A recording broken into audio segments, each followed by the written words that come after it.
MrIvy.com. Mr. Ivy know the show must go on. And far as Cincinnati, man, I put on. Tunes made another flame beat for me to cook on. Raised dogs, close fish, yeah, too strong. Team NI, chop it up at the chop shop.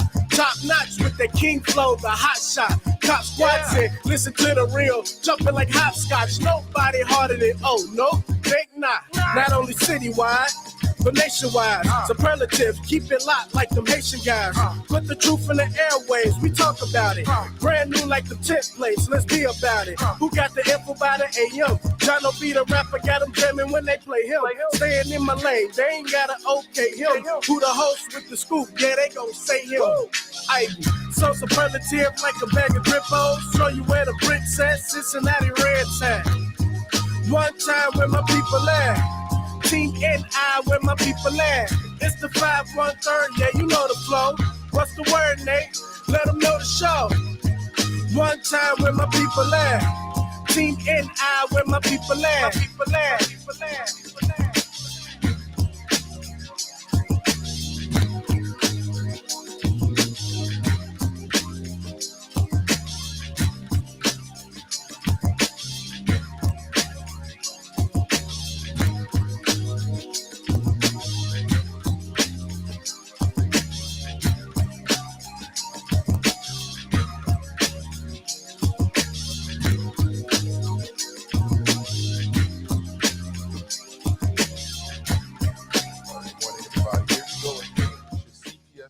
Remote learning.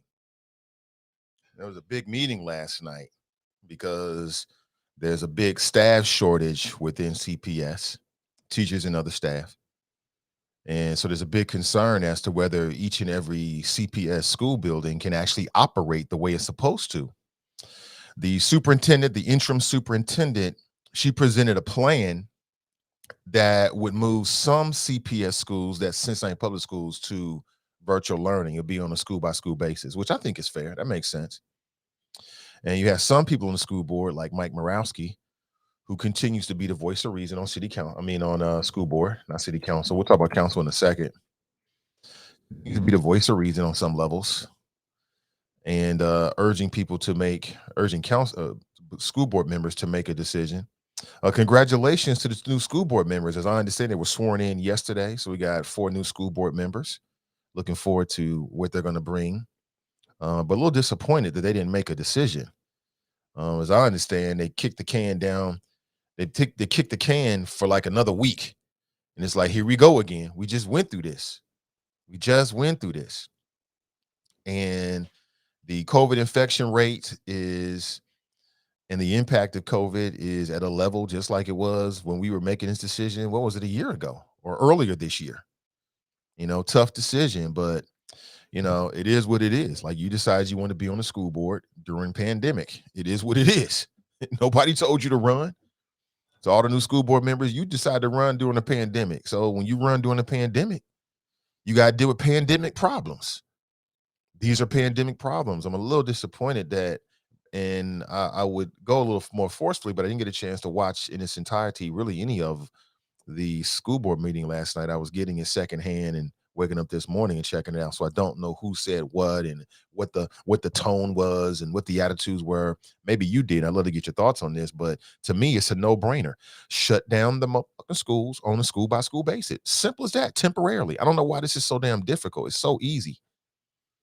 It's a very easy decision to make when you're thinking about public health, but we shall see. We shall see what happens. 513-873-7134.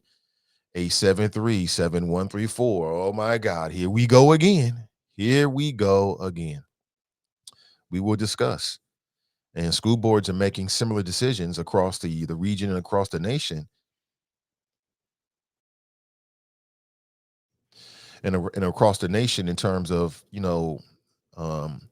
temporarily deciding to push away from remote learning. And I'll be honest with you, for our household, it's easier for Junior to go to school.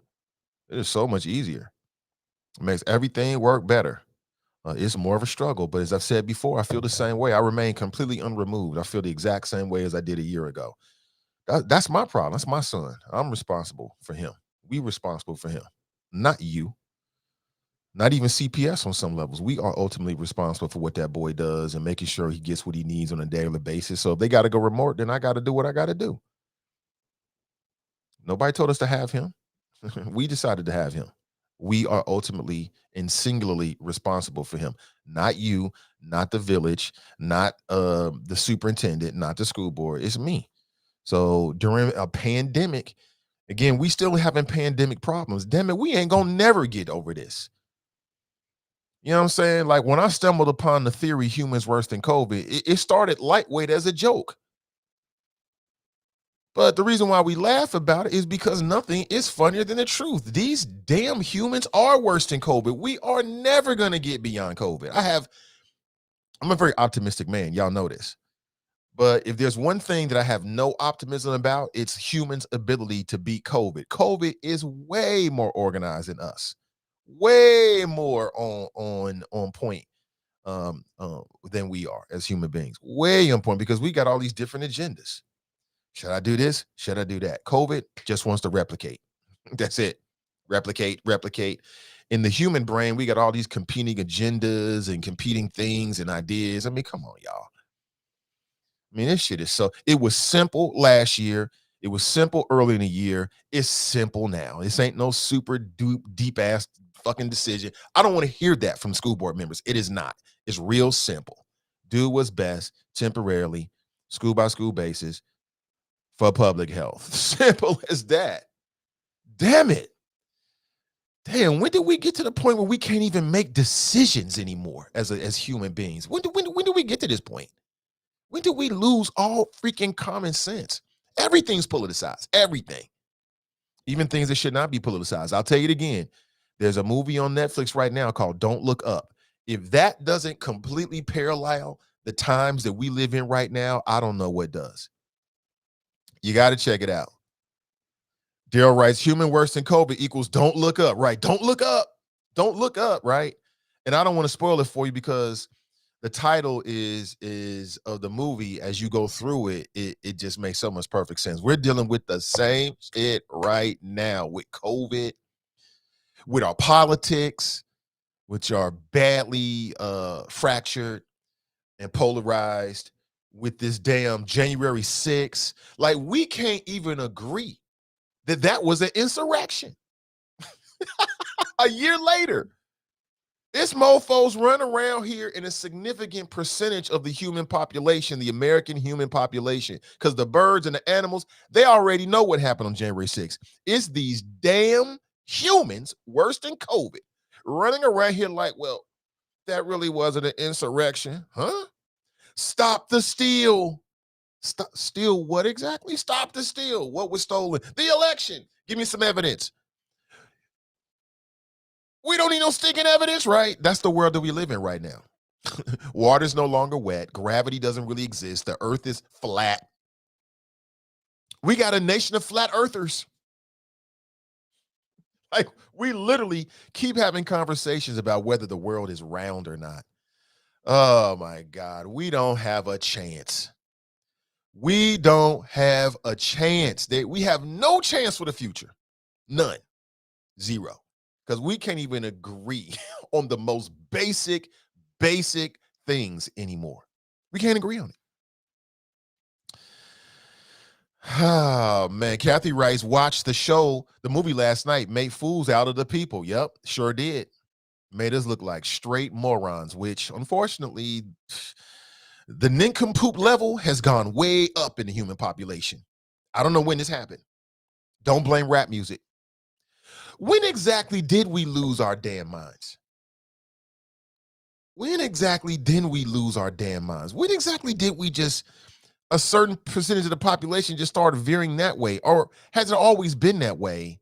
And now we're just getting more of a chance to see. I don't know the answer to that, but I'd love for you to share your thoughts this morning. Again, at 513-873-7134. Damn humans worse than COVID. I hope we didn't elect nincompoops to school board. You know, I ain't gonna spare my tongue. You already know that. It is what it is. When you step into the political world, then it is what it is. I hope we did not. I'm still optimistic. This is just the beginning. We got to take a wait and see approach, but some things are obvious. What are we waiting for? I mean, for the school board members that are hesitant, and I will reach out, you already know your boy. What are we waiting for exactly? I don't understand it. I don't get it. 513-873-7134. And I feel so passionately about this because I'm born and raised. Let me run through the resume again. I live in Cincinnati right now. I'm not streaming in from the suburbs. I'm in Cincinnati, right? My children went to Cincinnati Public Schools. I graduated from Cincinnati Public Schools. My business interest is Cincinnati Public Schools. That's what my focus is. I have two children in CPS. So, my flow on this is going to be a little bit more aggressive than perhaps somebody that doesn't have that same resume. Um, but here we go again, folks. Here we go again. Congratulations. We just voted more of the same. I mean, are people afraid to make a decision? That's what I thought. And again, I did not watch it in its entirety. I'll get a chance to catch up today. So maybe I may come back and add some caveats to today's flow. I don't know. Or I may offer some apologies. I'm not sure if that's necessary. We'll have to wait and see. But some things seem very obvious to me. It seems like no-brainers. Don't complicate things that are very simple. You know what I'm saying? Everything don't have to be complicated. But when exactly did we lose our damn minds? Exactly. When exactly did we lose and get on this path of making no damn sense? When did we do this? You got, on a larger political level, you got one of the major parties that's having a conversation all by themselves. Like the Republicans live in their own alternate universe. They don't live in our universe. Now, people that like Marvel, Marvel is introducing the idea of the multiverse, which is multiple parallel universes.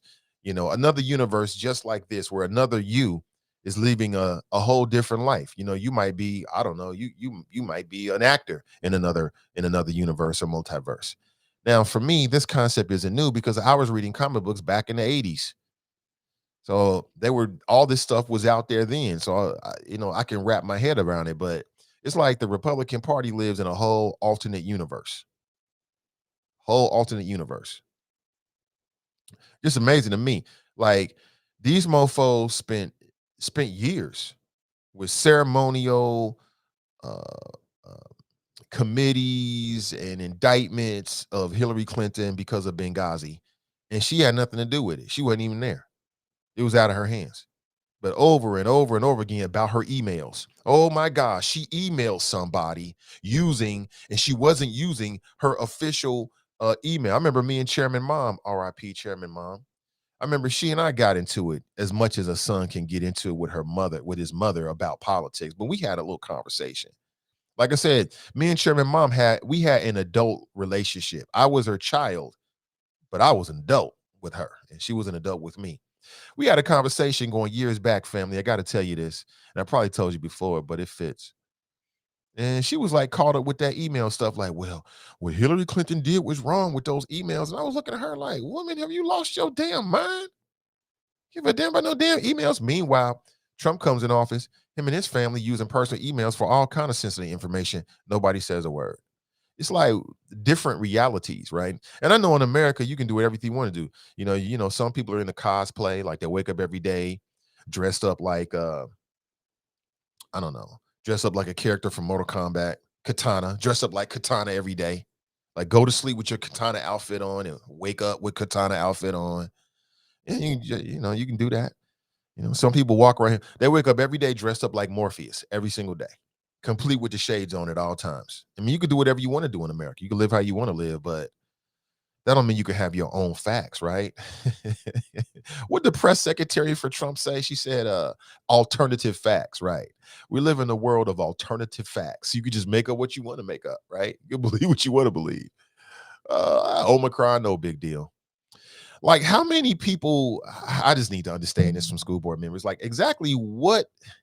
And see, you got to break this down to the very last compound. That's what we've learned with school board members. We have to ask them, so what is your standard for closing? Like how many teachers and students, and not teachers, but how much staff has to be out before we start to seriously consider these things? And I think they should have a serious consideration about being remote, period. I mean, honestly, maybe we should have that conversation going on concurrently. We shall see, but it's just a damn shame. It really is. 513-873-7134. Good morning to you. I appreciate you. Now, later on today, in a ceremony that's going to be held outdoors, which means it's going to be very cold. It's going to be on the north lawn of the Washington Park.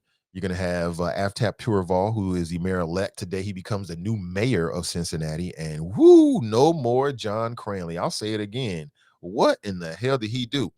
And I'm going to reach out to Mayor John Cranley and have him come on the show, and we can talk about his legacy and what his next plans are. And I'm going to be very frank with him, and hopefully we can get to the bottom of it. I do know that John Cranley is very testy. After the conversation, he might sick the feds on me. So pray for me. And yeah, I threw that in there too.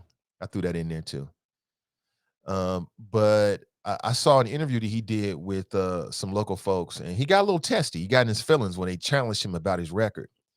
And they ain't even really poke him the way I'm going to poke him. They ain't really give it to him the way I'm going to give it to him. So I'm expecting that after that conversation that the feds will be watching me. Oh, did he say that? Yes, he did. Angela writes, that was straight up domestic terrorist moves on January 6th. Yeah. I mean, Antifa, which is an acronym or which is short for anti-fascism, and who's pro-fascism? Mussolini was a fascist. Who's pro-fascism? But, it is what it is. I think we're all Antifa. We're all anti-fascism, I think, but maybe not the Trumpeteers. Maybe they love fascism, some good old-fashioned American fascism. As I'm speaking about this, I read something very interesting early this morning, and I want to share this with you. There's a lot of shit going on that I want to share with you, but I thought it was so interesting. So interesting. Violent conflict expert predicts possible right-wing dictatorship by 2030, if not sooner. Yeah, dictatorship. Yeah, because that's what Trump wanted to be. That's what the Republican Party aspires. They don't want democracy. They want a dictatorship. They want to be the Harlem Globetrotters, right, to the Democrats' Washington Generals. That's what they want to be. I've been saying it for years. I'll say it again. That is their plan. That is their wish. And they're damn close to it. Deshaun writes, it started in 2016. I think it started before that. I think it's always been there. But I'll be honest with you. I think that what brought everything to the boiling point, and I'm gonna pull the race card here, so get ready for it. But I think it was, let me show you. I can show you. It was always there. These humans worse than COVID has always been there. It's always been there. But I'm going to show you an image of what I think was the boiling point.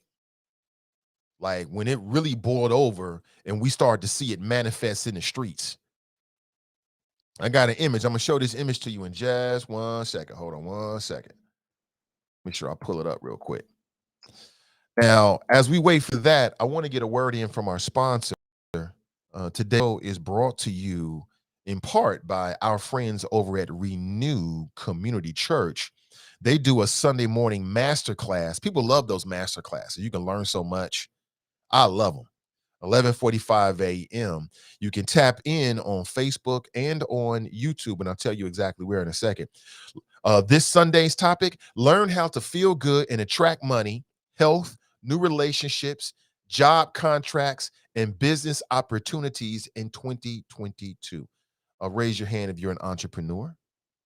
You'll also receive a free ebook and coaching at renewcommunitychurch.org. Now, if you want to tap in on Sunday morning at 11:45 a.m. on Facebook, just go to facebook.com/Cincy Renew. And if YouTube is more your pleasure, go to Renew Community Church live stream. You can check it out for yourself on Sunday. Tap in for the masterclass. Good morning to you.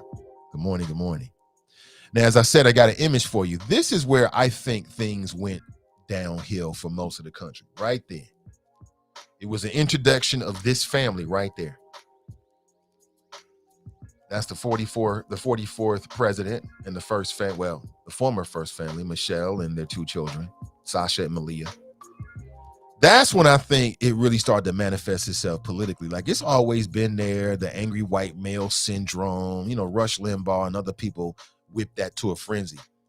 But when these people right here hit the scene, whoo, boy, mofos lost their damn mind. They lost their damn mind. And if you remember, there's always been overt lies, right, in the American experience. But if you remember, when Barack hit the scene, people start talking about whether he was a real citizen. They want to delegitimize him. And one of the loudest voices used his not so subtle racist attacks to win the Republican nomination. And then later on, he won the White House. It's always been there. It's always been. This is when it really got real loud. Remember the Tea Party? Yeah, 1776. It's about our rights. No, it's not. It's just a reaction to this family being in the White House. That's what it was all about right there. That's just my theory. You might have your own. If you want to share, 513-873-7134. Good morning to you. Sean writes, we started losing our minds when we handed power to the weak and incompetent. When exactly did we lose our damn minds? Here we go again with this school board shit and this damn COVID. Talking about we need a week. What's a week going to tell you that you shouldn't have already known? Now, maybe they don't get the information. I don't know. Maybe I don't know. It's hard for me to understand. It's hard for me to understand other people's decisions. It really is. I'm trying to figure out my own damn decisions. You know what I'm saying? Dale writes, the removal of fairness doctrine in media was the beginning of creating echo chambers without factual information. Somebody is on point this morning. Daryl is on point. Correctamundo, Daryl.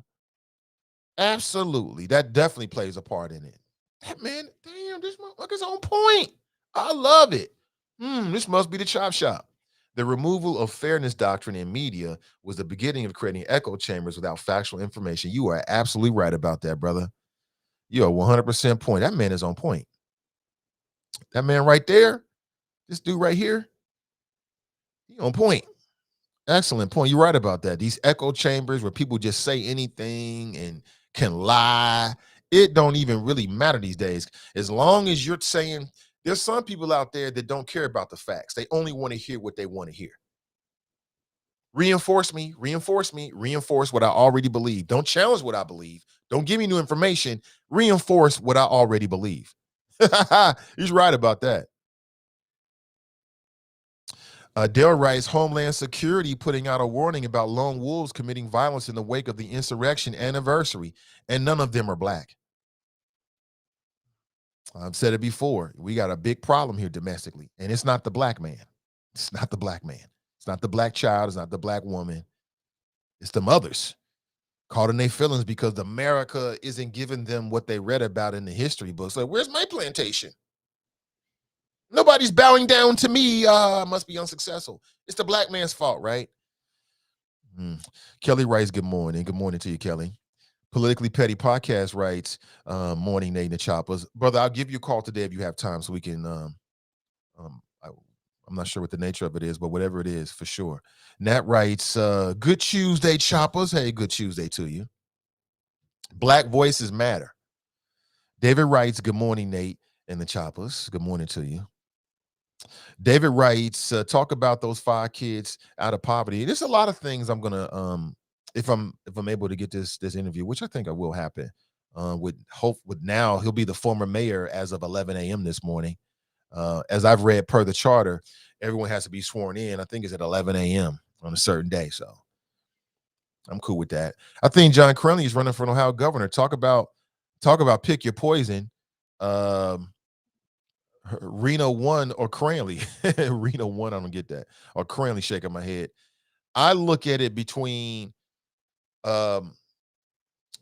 here's the choice between DeWine and Cranley. It's a choice between a man with no spine and a man with no penis. Choose your point. Somebody says one and the same, but that's what your choice is. Mike DeWine has no spine whatsoever, and John Crenley has no penis. So you're right. Choose your poison. Hey, ladies, which would you ever have?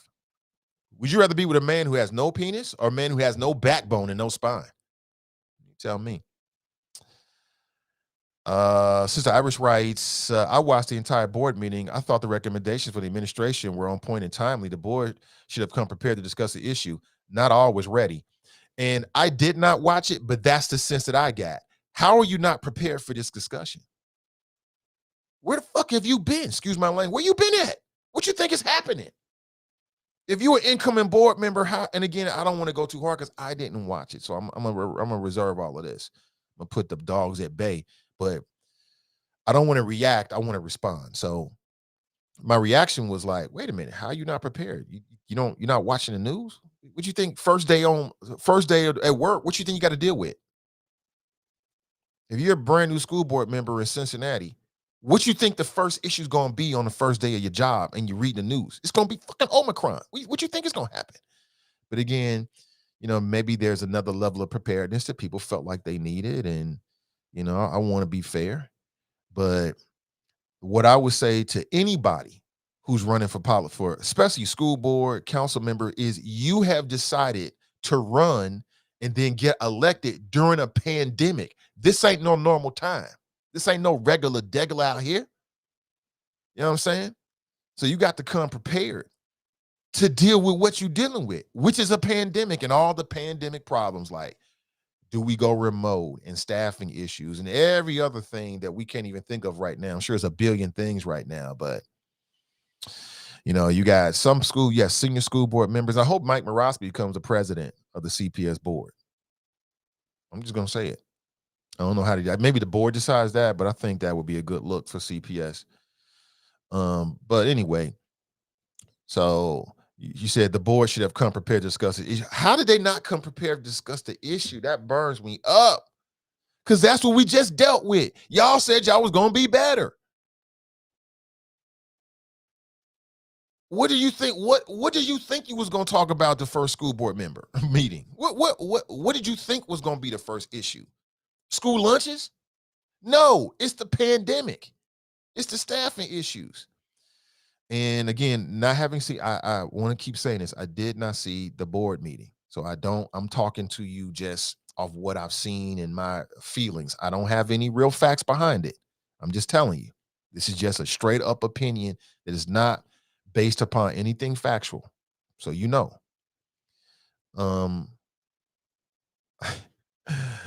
she writes, not always ready. Well, which ones weren't ready? I like to know. I can't wait to watch. So we shall see. Politically Petty Podcast writes, it started with Obama and the Tea Party. You know what? That was some of the early manifestations, but Daryl is on point. He's right about that. When we created these media echo chambers where basically people are just being reinforced with their own nonsense and they're not even really getting facts and they're okay with that, that became the beginning of the end. I'm going to say this again. I don't know how the apocalypse and what form the apocalypse is going to come to us. But one thing I know for sure, that human beings will be involved in some way, form, fashion, in some way. It will be humans that light the flame that ignites the world. And then we gotta run from the planet, or we all gotta live underground, virtual insanity. Remember Jamiroquai, one of my favorite bands? They had a song many years ago called Virtual Insanity. And basically they were kind of looking forward to the future about how if we don't pay attention to the environment and make better decisions, we ain't gonna have no earth, right? We'll all be living underground. Super dope. Shout out to JK, man. Super talented. TNT writes, you want to know the new board members' stance on COVID? Go back and pull their statements from the candidate forums. We most certainly asked them with their positions on the record. Absolutely. Absolutely. Dale writes, back when I lived in Cincinnati, I remember Bill Cunningham on 700 talking about Black Huey helicopters in the early 90s. I remember that too. Deshaun writes, I agree. It was always there, but after Trump took office, he made conservative whites feel empowered to vocalize their hatred and racism. Yeah. And to embrace making up their own facts.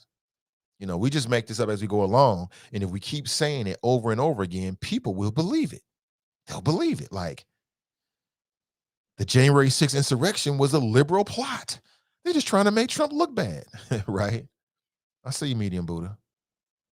You coming to give me a kiss? She said, of course. I just forced her to come in now. Oh, look at you. Look at you. They can't see it because the camera's more over here. Yeah, we see it. We see it. We want to see the front, really? Oh, look at that. Oh, look at you. I love you too. Yeah, that's my daughter. Look at her walking in all tall and shit. She eats too. And she consumes a lot of electricity and bandwidth. Oh man, but they bring something great to the family though, to my world anyway. Brent writes, good morning, Nate and Chopper, checking in from Dallas, Texas. Good morning. Nah, it went off the boards when President Obama clowned Trump for correspondence dinner. I remember that. He clowned the hell out of him. Trump's face was red as hell. He was beat red. He was beat red. It was hilarious. When exactly did we lose our minds as Americans? Was it the 60s? Was it the 70s? Or has this country always been cray-cray? Part of me feels like it's always been there in some form or fashion. Always. But it seems like there used to be a time when we can agree upon facts. We can't even agree on facts anymore. We can't even agree on facts. Like science ain't a thing to some people anymore. It ain't even a thing. It's like science. Sounds like witchcraft. Huh? What? That's where we live. Jennifer, good morning to you. Lemmy writes, good morning. Susan writes, no matter who you are, that image most certainly evokes some manner of emotion from within your being. Hashtag Obama's right. Man, this was Black excellence to me. They did an absolutely great job as a first family. Despite with some of these people talking about in Black media, Obama didn't do nothing for Black people, is one of the laziest flows ever.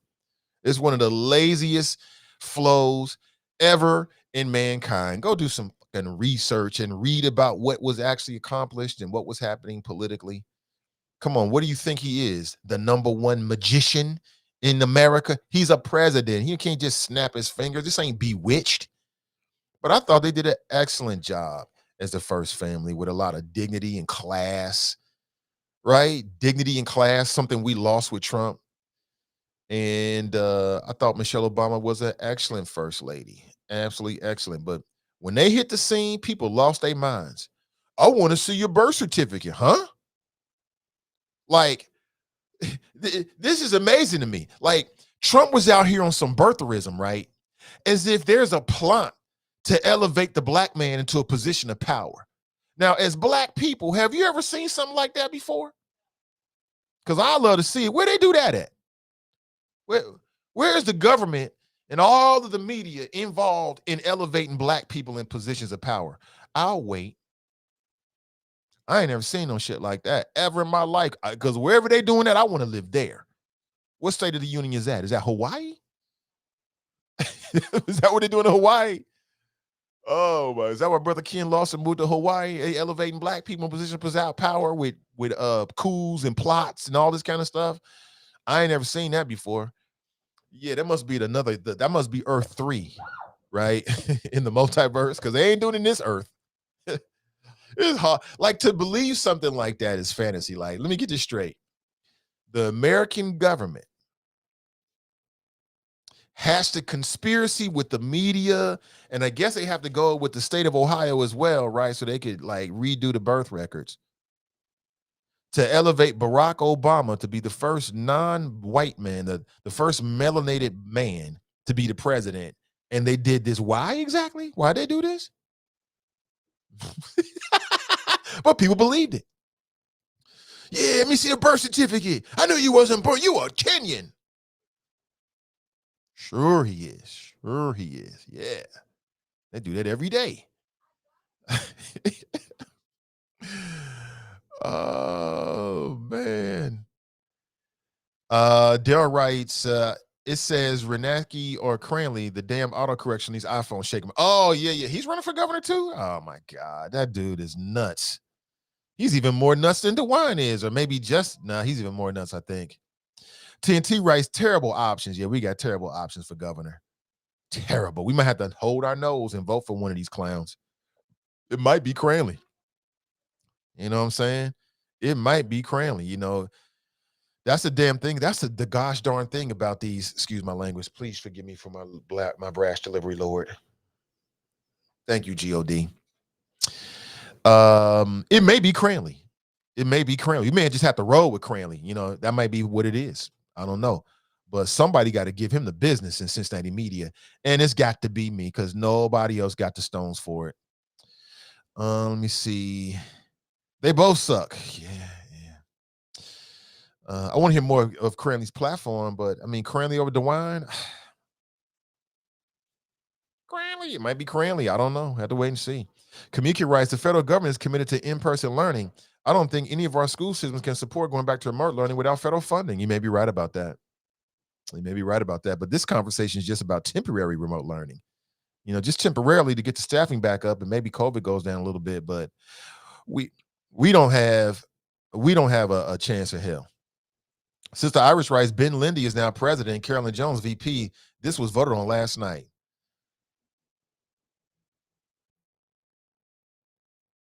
Ben Lindy is now the school board president. Y'all done lost y'all motherfucking minds. Are y'all serious?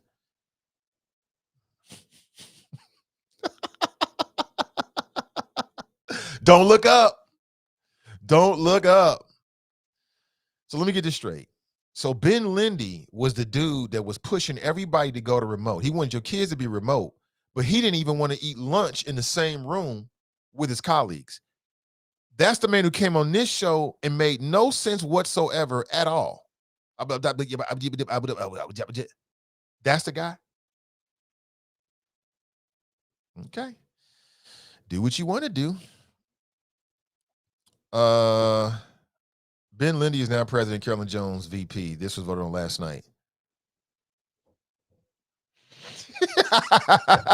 All you can do is laugh at this nonsense. Are you kidding me? I have nothing against Ben Lindy. No. But we'll see. I'm sure he'll do an excellent job.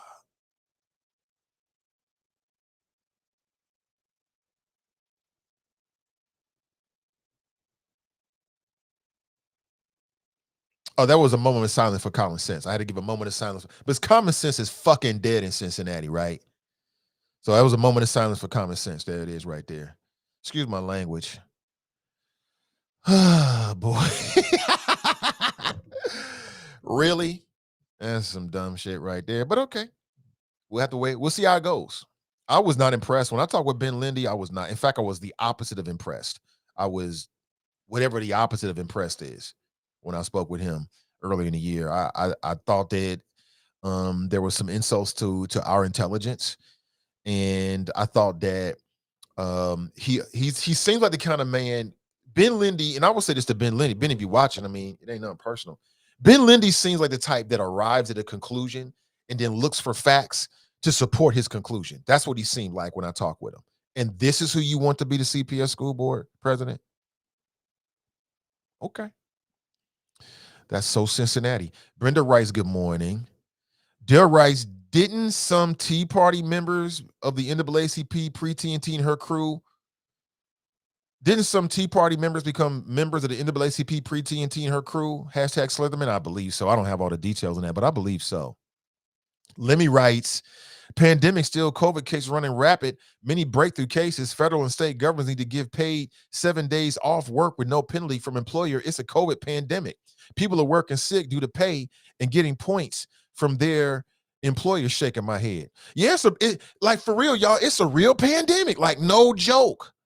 Like I know you can still go to fast food and go shopping and all that kind of stuff, but it's a real live pandemic out there. For real. All I can do is laugh at the shit that's happening, right? Ben Lindy for school board president? Oh, dear Lord. Dear Lord. That is the stupidest shit I've heard in a long time. I would have preferred for the sister to keep the job over Ben Lindy, but who voted on this? The school board? Oh, my God. Damn it. What did we do? I ain't going to spare my tongue now. Don't think I don't give a damn black, white, or whatever. If you on that nonsense, we're going to talk about it, but okay. Okay. Jerome writes, good morning, Nate and Choppers. Eloise writes, good morning, happy Tuesday. Good morning to you. DeAndre writes, the same Ken Lawson that endorsed Joe Dieters. He sure did. He sure did. He was wrong for that shit, too. If I ever got a chance to interview Ken Lawson, I would bring that up to him. I would. Because it would have to make sense to me. Like, I just want to know, like, brother, like, why? Now, that's old shit, but it's kind of like not old shit because Joe Dieters is still in freaking office. He's still in office. Angela writes, oh, I think I need to do that. Where did I go? Oh, here it is. Angela writes, Obama did what he could. He tried to make the black man fail. They tried to make the black man fail. They never thought a black man was going to walk those hallways of the White House and be considered commander-in-chief. Haters. You're right about that. They never did. And then people hated the fact that his family unit was so strong. They would have loved to hear about Obama chasing some tail like Clinton did. That's why I give Obama props, man. That black man right there, that black man right there, he had all kind of ill nana. He could pick of the litter. And you know that these Republicans and these conservative media outlets, you know they was running women at them. You know they was. And we never heard about Obama doing nothing like Bill Clinton did. And he had plenty of opportunities and millions of women that would have did. He kept his nose clean.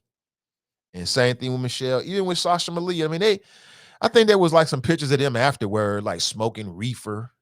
I said reefer, smoking reefer or something like that. But for the most part, everybody, it was what we needed.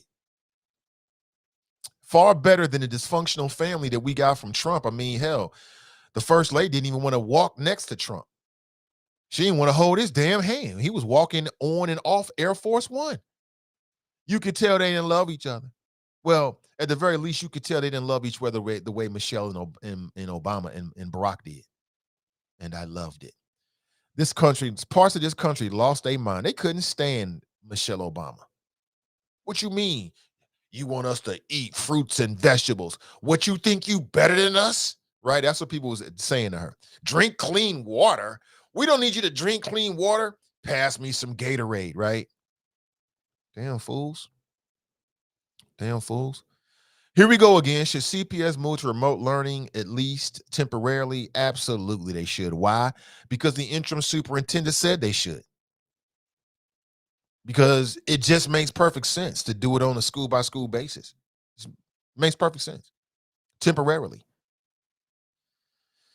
Makes perfect sense. Oh, my God. Well, I'll tell you one thing. I think Ben Lindy he'll be fodder for a lot of conversation. I can see that.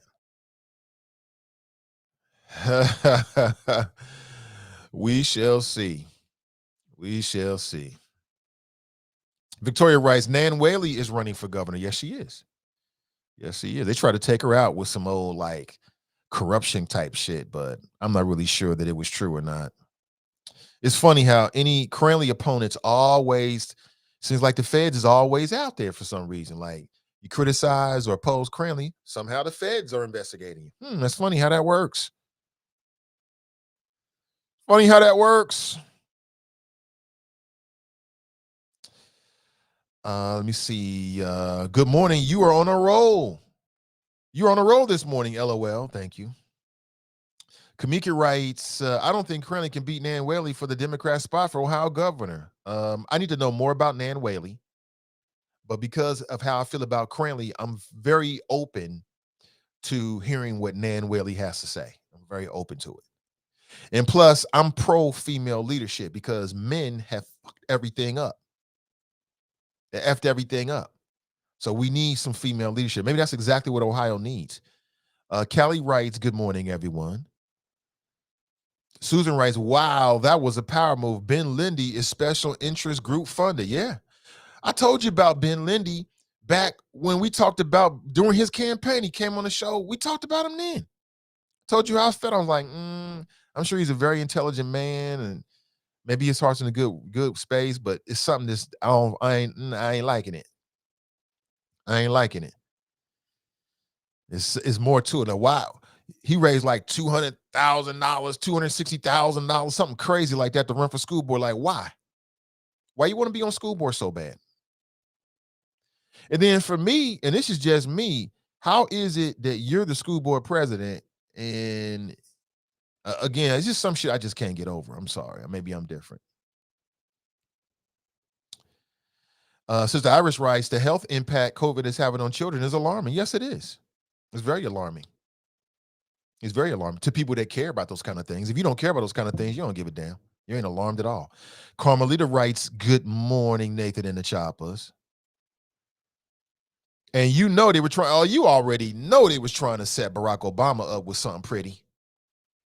Something pretty is most men's kryptonite. Like most men can't operate around attractive women that they haven't had sex with already. Like once you already have had sex with her and you know what it is, then you can be friends. That's how a lot of men operate. Some men can't operate around women, attractive women, without hitting on them. And I understand because I'm a man too, I get it. But Barack Obama, they probably was running all kinds of games at him. And he never fell for it. So I say Barack Obama deserves props for that, just as a man. And don't be saying, well, he married. He's supposed to be. I don't hear all that. I don't hear all that. TNT writes, more kids are ending up in the ICU. It's not just CPS students in jeopardy, but their families as a whole that will be impacted by the COVID. I feel like you're right about that, but I feel like we said this shit already. They don't care. And the school board just elected a man to be the school board president who was the number one go back to school during COVID, person. He was he was a spokesperson for humans worse than COVID on the school board. It was him. And now he's school board president. Okay. That was his plan all along. You know what I'm saying? Y'all just don't see Ben Lindy. I already see Ben Lindy. I'm sorry. I mean, I'm sure he's a great man. I'm saying nothing about him personally. I have no personal, this is just business. The business of being a parent and then seeing what I see.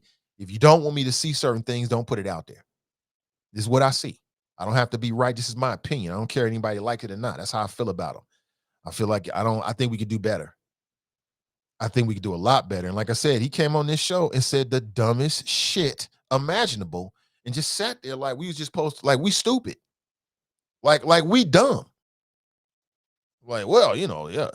You got these studies in Michigan. I'm already hip to the studies in Michigan. They don't say what you say they're going to do. Well, I think it does. Right? Sure it does. Like, you ain't the only person that reads. And we need leadership that's flexible. Ben Lindy is not flexible when it comes to certain things. This is my opinion. But I'll reach out to him and see if we're willing to come on the show. Now I'm talking shit about him. He may not be willing to, but he's a very intelligent guy. He knows how to carry himself. We heard it before, but really? Okay.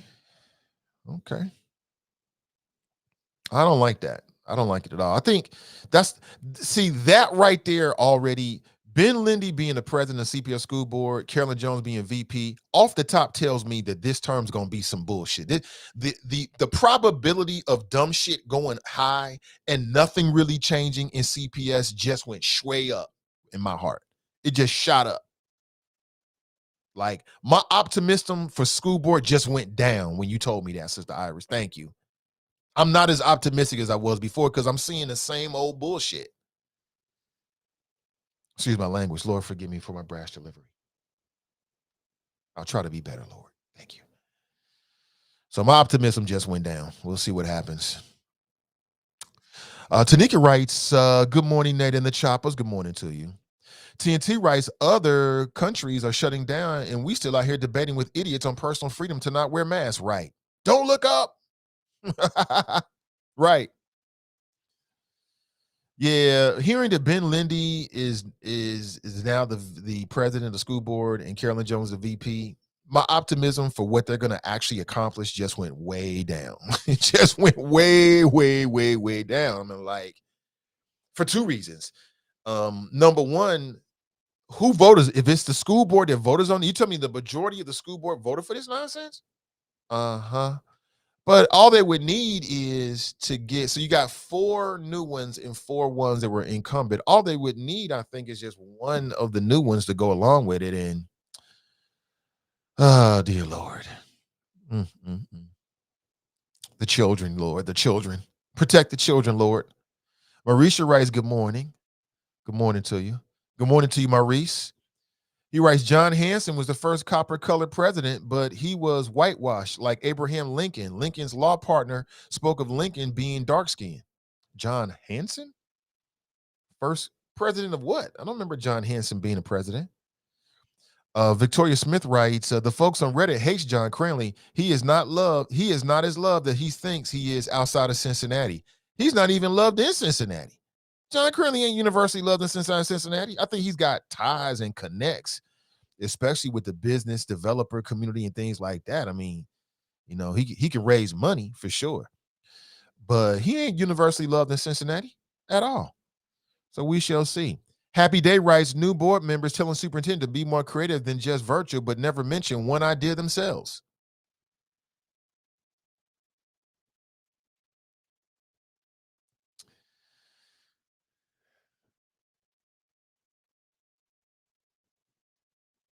Is that right? That's disappointing. That's very disappointing.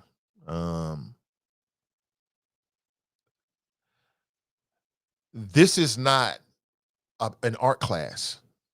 This is a health crisis, right? So I don't understand. Again, I'm getting a secondhand from Happy Day, but I have no reason to believe that you would try to mislead me or us. But for me, I have to confirm things with my own eyes and ears. So before I go super hard, because this ain't super hard at all. This is nothing. But be more creative. Yeah, I don't understand that. I don't get it. Sounds like we just elected some dumb shit. That's what it sounds like. Anthony writes, morning chop shops. And again, I don't feel bad at talking about anybody. If you are a politician or school board member, you decided to run. You knew what you was getting.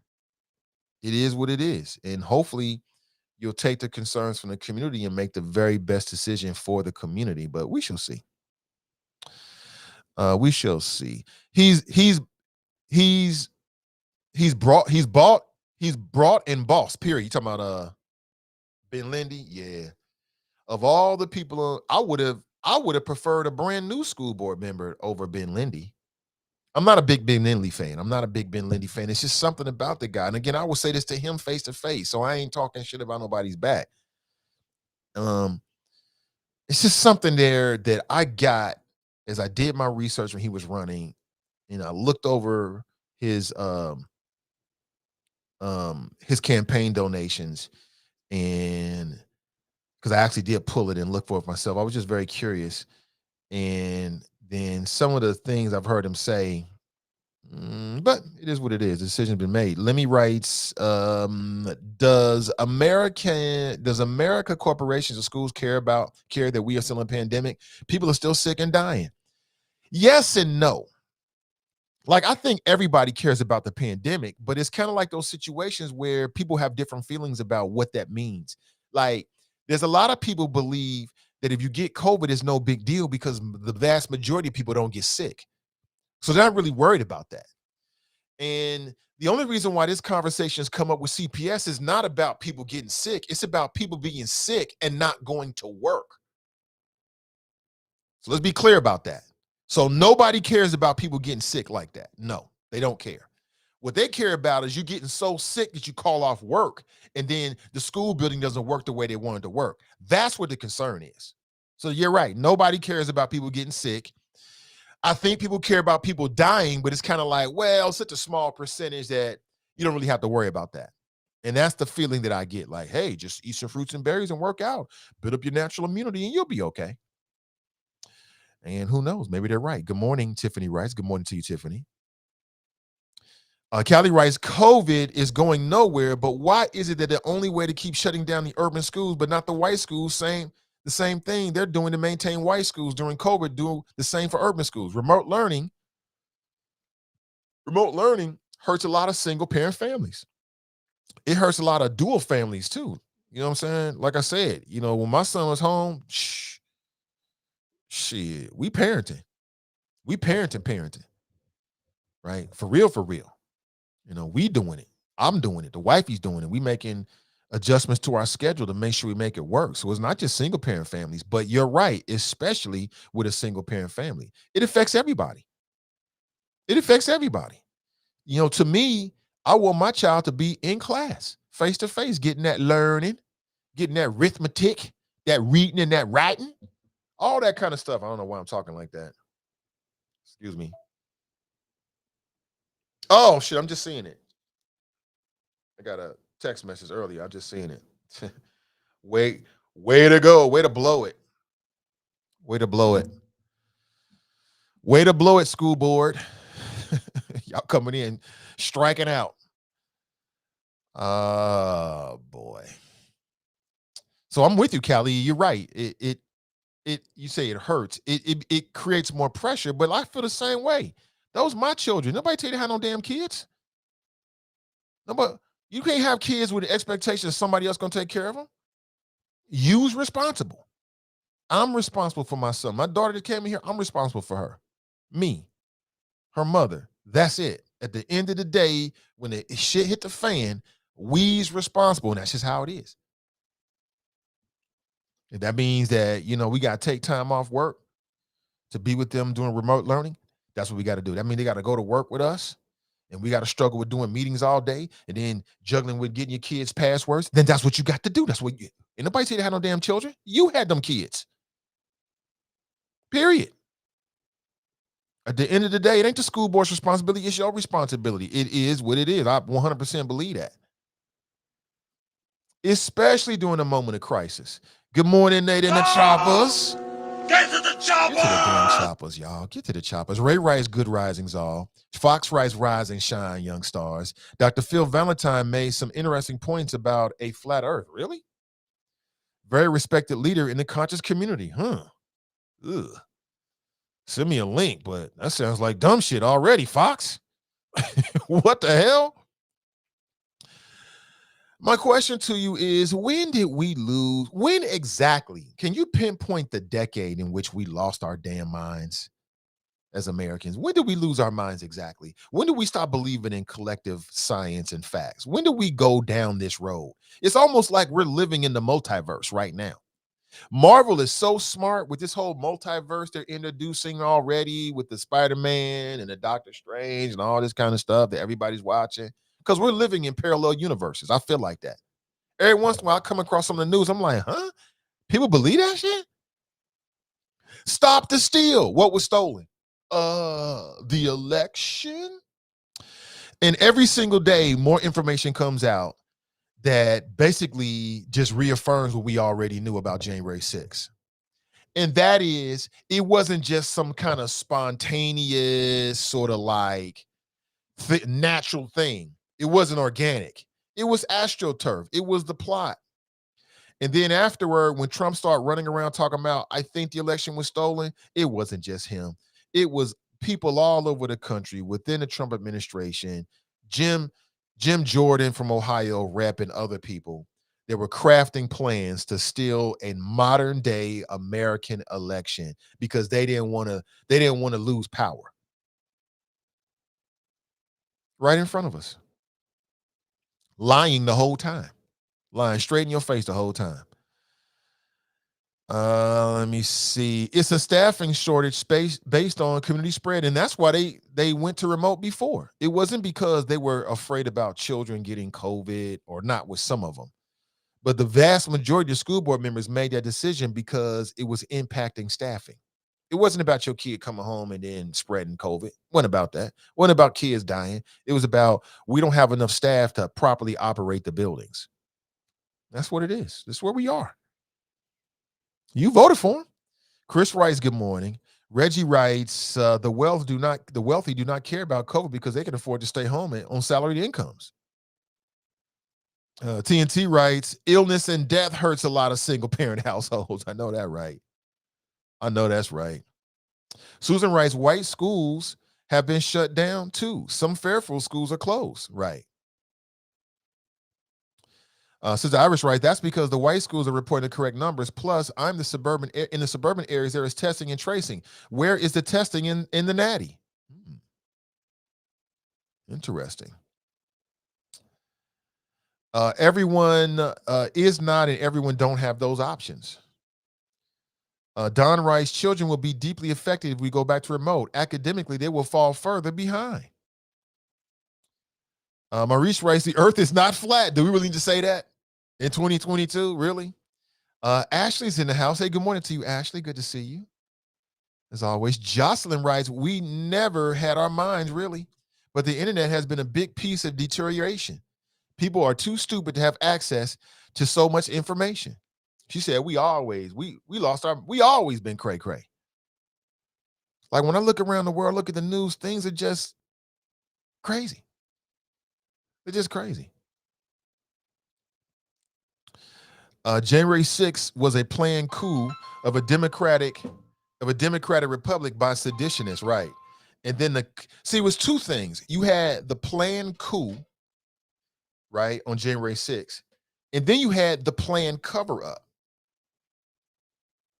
that has led to real life implications, because you had Republican majority state legislatures, like in Georgia, that passed these election laws under the banner of our election is, we got to make sure we secure and have safe elections because it might have been stolen from Trump.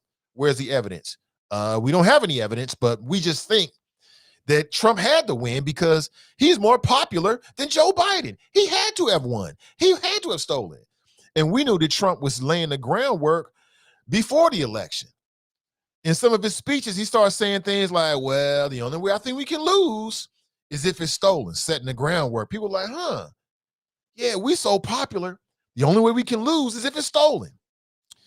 Trump was so obvious, man. You could see him coming a mile away.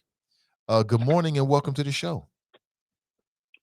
What you say, Nathan? How you doing, buddy? I'm doing well. Good morning. Absolutely. I just gonna call in and talk a little slick and greasy for about 4 minutes and some seconds, if it's okay. Absolutely, always, brother. What's on your mind? You're talking about flat earthers. You know the irony about them at this time of year? If a flat earther tells you Happy New Year, they're being a hypocrite, and they don't even know why. I think I get it. You know what I'm saying?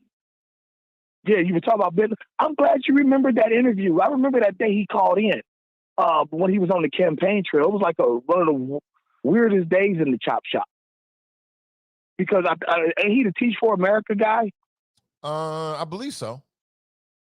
Yeah, and I remember somebody posting that day, and they were saying, and their screen name was Ben Lindy's Conscience. Like they was coming to get him or something. I'm like, okay, who is this person?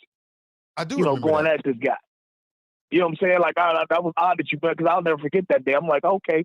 You just started talking about him. I was hoping you remembered that. But the main thing I called to call you about is that, Nathan, your flows the past 2 days have been restaurant quality. You know what I'm saying? You should package them up and mail them out as demo tapes. If you was trying to get that higher, you understand me? You were talking about the NFL yesterday, talking about how they're good at creating narratives and whatnot.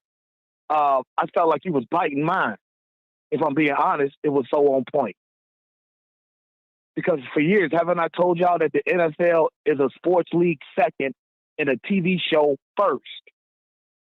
TV shows have stars and drama, and you have to have that. You have to be special to create that and be a $10 billion industry, which the NFL is. And that's what they do. So the stuff with Antonio Brown, but that's just something else. I don't, I'm not a mental health physician. I don't know, but there just appears to be, the mall appears to be open, but ain't nobody shopping. You know what I'm saying? I don't know what's wrong with dude. I've never seen anything so weird in my life. You try to make it simple as, he just quit and walked off his job. No, there's something else going on. There's videos of him, like in recent years, being shaved by a doctor, and he's farting in the doctor's face. Just blatant flatulence right in his face, like he's trying to do it. And then you had the situation with his baby mamas, the trainer that he was going through with. I mean, the dude got some serious, and everything pretty much went down after the Burfict hit. I mean, he had the situation in the Pittsburgh locker room where, you know, Coach Tomlin's talking and he's on Instagram, you know, taking it live and whatnot. Just, you know, there's nothing more sacred than a locker room when it comes to sports, you know, at any level, middle school on up to pro. There's nothing more sacred than the locker room. And he's, you know, bringing the world in there like that. You know, on Instagram and Facebook Live. Nobody really likes that unless, you know, they know that you're about to do that, you know, give people fair warning. So it's not as simple as he just quit his job. I mean, I know that's, you know, part of your shtick and whatnot, but that brother's got something going on. It wasn't a shtick. It was more theory. Okay, theory. You know, but that's kind of what you do, try to oversimplify things. You know, I'm not saying it's a bad thing. I'm just saying that's what I've come to know you as over damn near 20 years.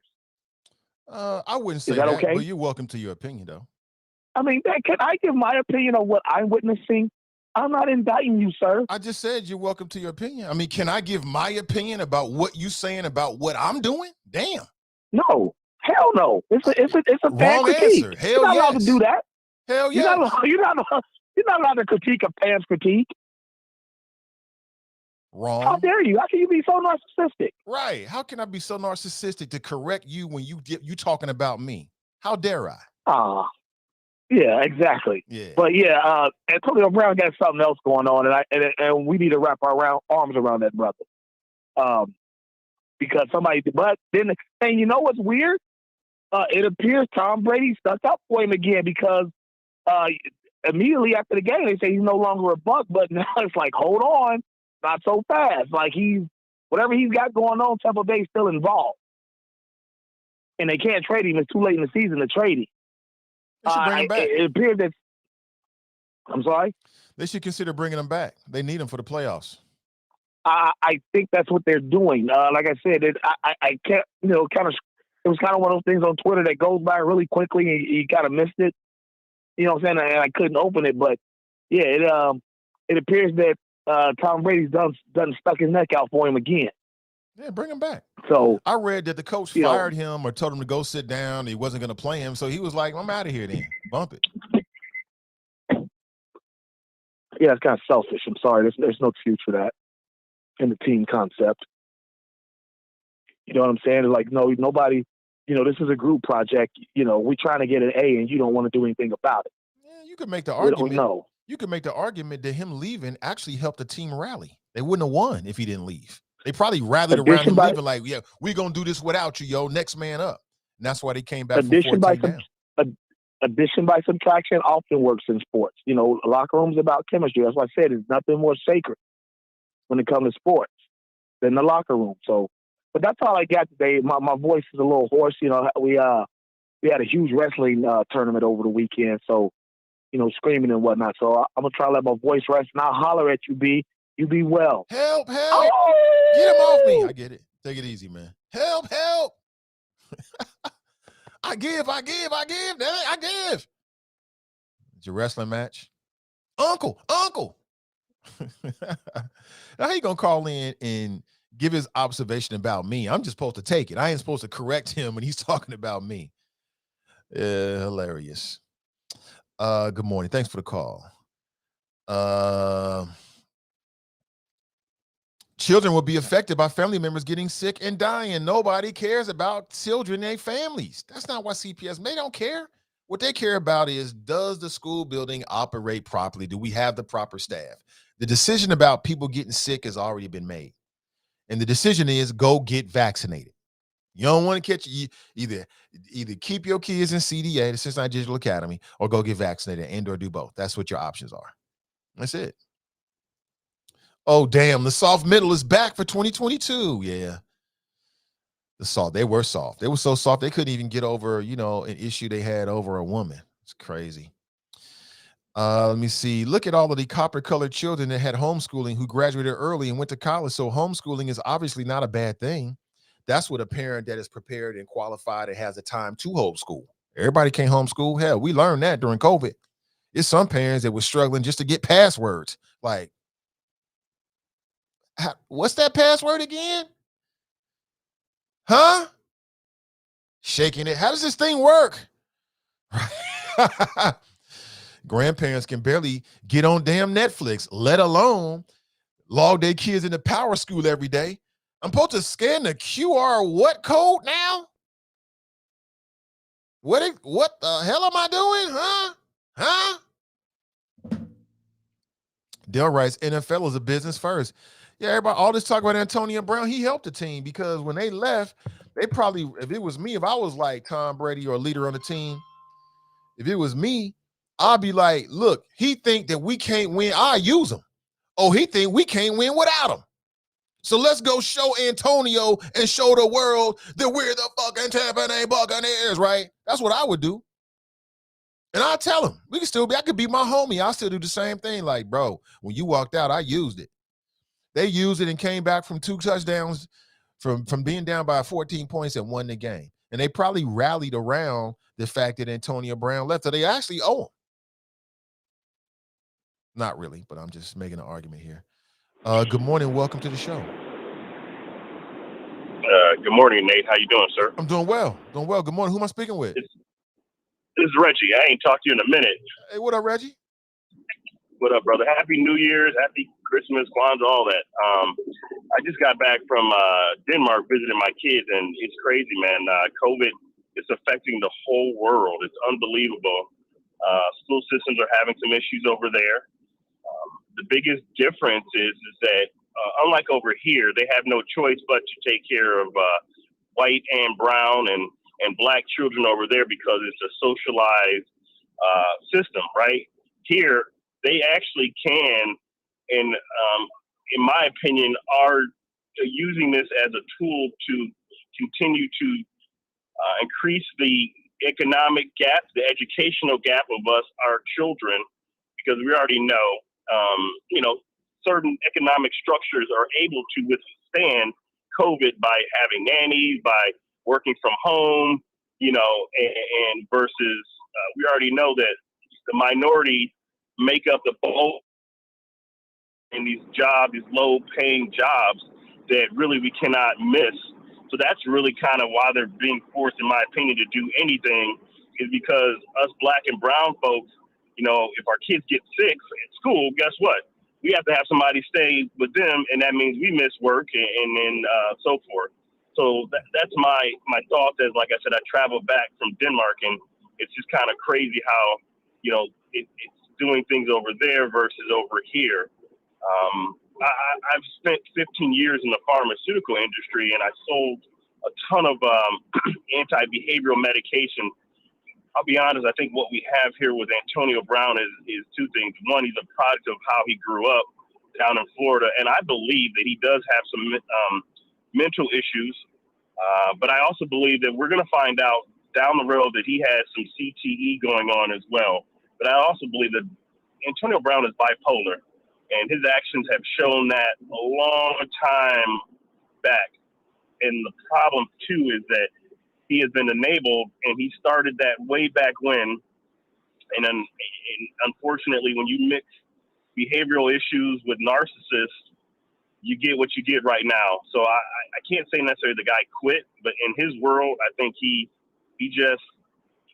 compartmentalizes, and everyone's against him. And I think he just snaps, and he's a very impulsive guy. And at some point, the talent is not going to match the headache. I don't think they're going to bring him back, but I do believe that this young man has some CTE, and we'll find that out later on down the road. So, yeah, I would just say, like I said, being in that behavioral disease state, I sold antidepressant, the bipolar. Everyone reacts differently, but he definitely has some issues that he has not had addressed, and he has a bunch of enablers. Obviously, take a look at that whole dumb situation with the COVID fake vaccination card. He'd rather not pay somebody $13,000 for cooking for him, personal cooking for him, but then he expected the guy to not, be okay with him not getting paid, but not tell on him for requesting a vaccination card. So then the guy turns around and loses 3 or 4 times as much money if he would have just paid the guy. But that's been his MO his whole life. And unfortunately, it had to play out in front of millions. And it just sucks because people, are going to look at it like, here we go.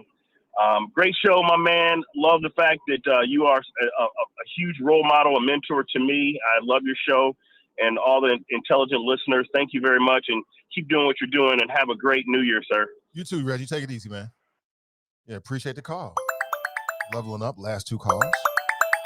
Appreciate it. All great calls help us level up. We'll say good calls. Appreciate it. You say he was in Denmark, huh? That's an interesting worldview. How many people have been traveling during the pandemic? What have you seen? I'm always curious. Antonio Brown is gifted, man. I mean, there's a YouTube channel called Destroying. It's very popular too. He's got millions of subscribers. It's a black dude, and he does a lot of sports stuff. It's a good YouTube channel.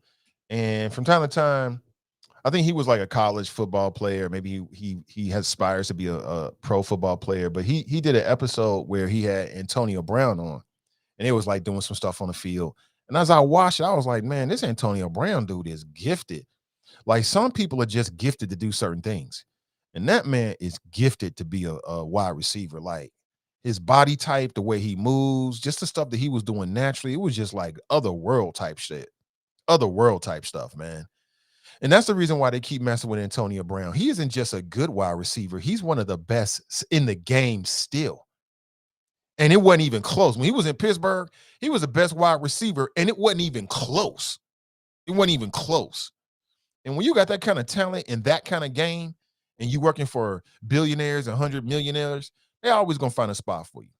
And so if he was good enough to catch touchdown, like I said, if he's got CTE, then it's like Dr. Frankenstein. You know what I'm saying? Dr. Frankenstein wanted to create new life. He wanted to see if he could do it. He did it. Then he didn't like what he created. Same thing with the NFL and Antonio Brown. You created that monster. And then when he does something monstrous, when he roars at the crowd, or he lunges at the crowd, or he does something monstrous, then you want to turn your back on him. Nah. If he got CTE, he your problem. Y'all created him. And when he was making millions of dollars in championships and selling the league and selling Pittsburgh, and last year they won a championship with Tampa Bay. I'm watching the ESPN, they coming straight to you, caller. I'm watching ESPN, and you had these mostly white commentators saying things like, well, they should be done with him. Good riddance, he ain't worth it. He ain't worth it. He just won a championship last year because of him. He got 100 yards and caught a touchdown in the championship game. You don't win a championship without him.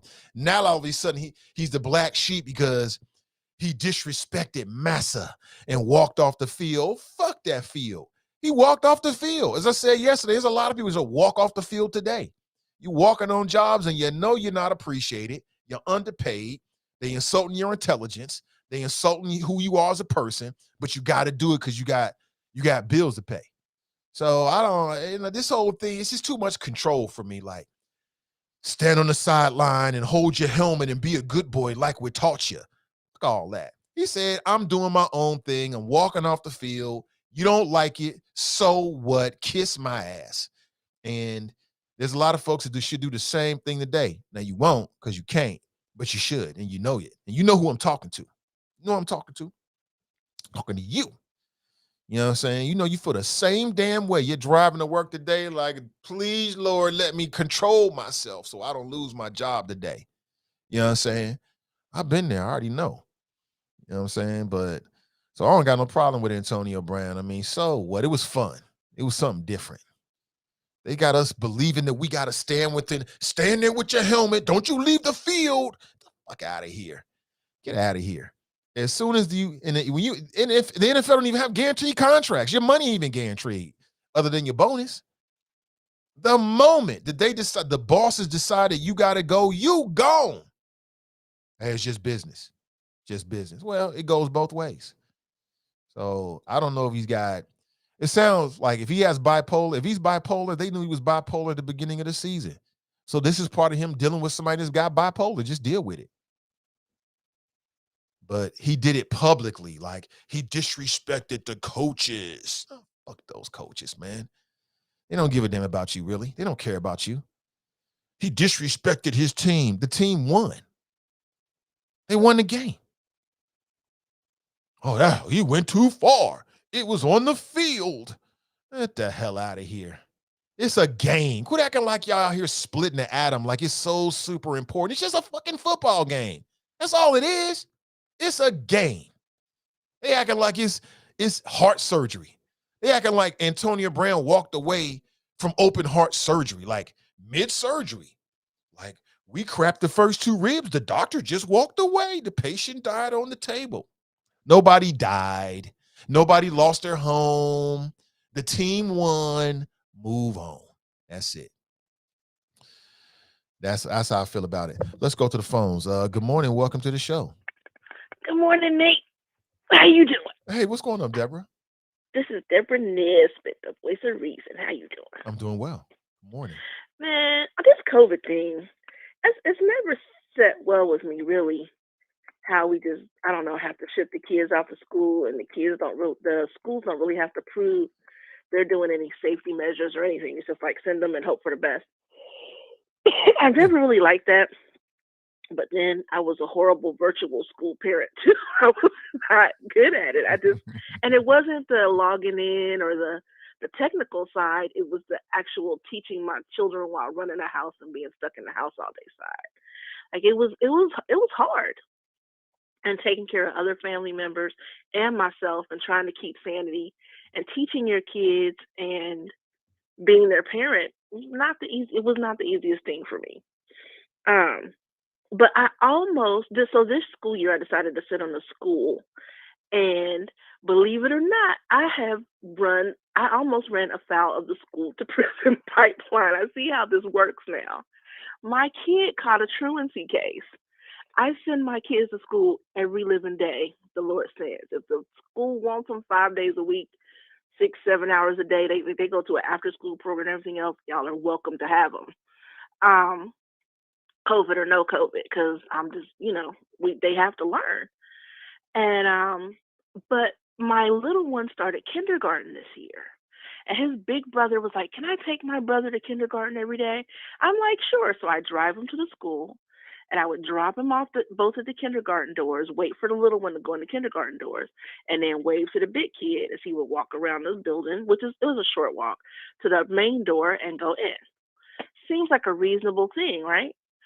But the big kid started lollygagging once he got around the corner, talking to his friends, hanging out with the candy lady, just chilling, and he would be late to school.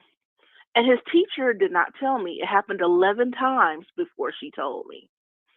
And I was like, okay, well, I just won't, let him take his brother to kindergarten anymore. I'll drop him off at school, take his brother to kindergarten myself. Like, I was doing this, because they're, just wanted them to establish their little family brotherly love ties, But if it's not working out, it's not working out. We caught a truancy case behind this. He had 11 tardies by the time they told me. And so I thought we would just deal with it with the principal. It was like, no, the principal referred us to the school board. Like, it hit there's this automatic thing in Ohio now where they've changed the truancy and tardy laws, where if you have so many, it automatically triggers a case with Hamilton County. And the summons didn't come to the parents of my child. No, it came in the name of my child. Like, he was summoned to appear in court. Like, he's literally like 9 years old. Like, how is he going to get to court without his parents? Like, it was ridiculous.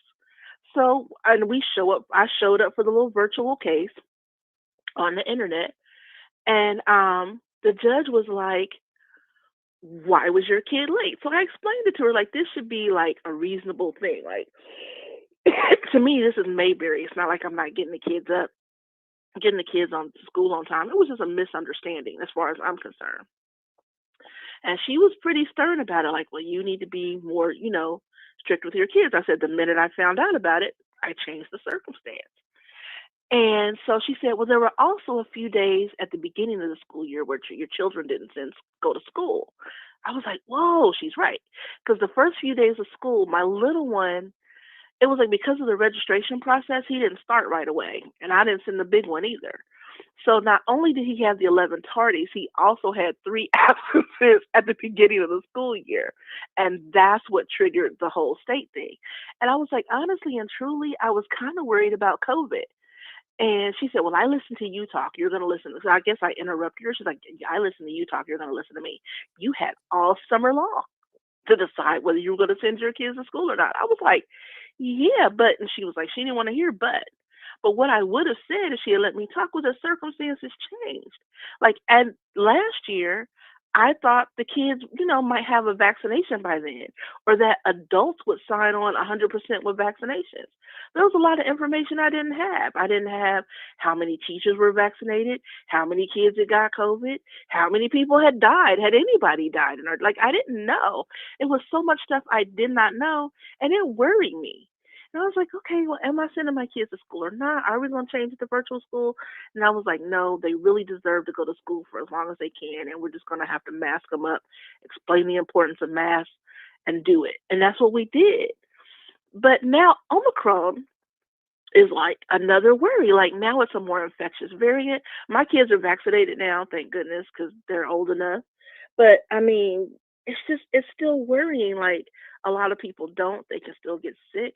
I just read an article about a 10-year-old kid who died. My kid is 9. Like they don't take into account any of this and don't seem to care how worrying this is for parents. They're like, well, it's very likely that your kids won't get it. And if they do get it, then they'll probably recover. Yeah, but there's long COVID and just their illness and just the worry. It's a mental thing. It scares me. I don't know how other parents feel, but it's terrifying to me. I don't know. It's just a conundrum. Do you send your kids? Do you not send your kids? And you don't really have enough good information. You just have to mitigate your risk and hope for the best. Whew, it's stressful, Nate. So, It's Deborah, stressful. let me ask you a question. Did the school, are we talking about a CPS school? No. Okay. So did the school make any effort to contact you? Why didn't you know at the 3rd or the 4th or the 5th truancy example? Why wait to 11? Right. No, what they do is they send out a little voicemail like your kid was late, and then I would call the school like he was late. I sent him to school today, and then they would check behind that and be like, oh, he was here. So it was like he was here, but he was late. But I don't know why it got to 11 times before they did something, and then they were like, by the way, you're going to get a message from the truancy people. Like, yes, I felt like they should have told me, or like, I don't know, or they just felt like I was a bad parent, because they do kind of act like we know better than you, or I must, if my kid is late to school, I must not care about getting them to school. Therefore, we must have the state authorities or the county authorities shake their finger at me like I did something bad.